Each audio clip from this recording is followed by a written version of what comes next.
नकली जज ने बना रखी थी फर्जी अदालत, कैसे हुआ धोखाधड़ी का खुलासा। रजिस्ट्रार ने पकड़ा नकली जज, करोड़ों की सरकारी जमीन पर कब्जा। गुजरात के गांधीनगर में एक व्यक्ति ने खुद को जज बताकर नकली अदालत चलाई और 100 एकड़ सरकारी जमीन पर फर्जी फैसले दिए।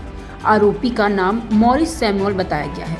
वो पिछले 5 साल से ये फर्जी कोर्ट चला रहा था।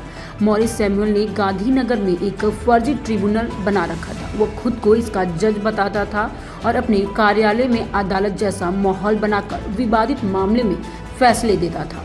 आश्चर्य की बात यह है कि इस फर्जी अदालत के माध्यम से मॉरिस ने सरकारी जमीनों पर कब्जा कर लिया था। आइए जानते हैं क्या है पूरा मामला। गुजरात के गांधीनगर शहर के इंदिरा नगर हाउसिंग स्कीम में मॉरिस का घर था। उसने वही अपने कार्यालय में फर्जी अदालत बना रखी थी। उसके सहयोगी वकील के रूप में खड़े होते थे ताकि कार्रवाई असली लगे।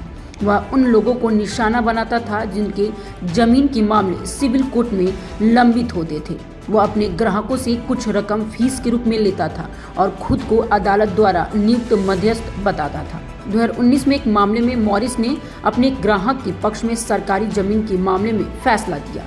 उसका ग्राहक पालीडी इलाके की जमीन पर दावा कर रहा था। मॉरिस ने फर्जी अदालत की कार्रवाई शुरू कर कलेक्टर को आदेश देने के लिए आवेदन किया, लेकिन अदालत के रजिस्ट्रार हार्दिक देसाई को इस फर्जीवाड़े का पता चल गया। हार्दिक देसाई ने पाया कि मॉरिस ने ना तो कोई मध्यस्थ था और ना ही उसकी अदालत का आदेश वैध था।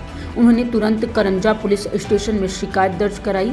इसके बाद पुलिस ने आरोपी के खिलाफ कार्रवाई की और उसकी फर्जी अदालत का पर्दाफाश किया। इस फर्जी अदालत का संचालन पिछले 5 साल से हो रहा था। मॉरिस ने 11 से ज्यादा मामलों में अपने पक्ष में फैसले पास कर दिए थे। मॉरिस ने फर्जी फैसलों के जरिए करीब 100 एकड़ सरकारी जमीन पर कब्जा कर लिया था। यह जमीन अरबों रुपए की बताई जा रही है।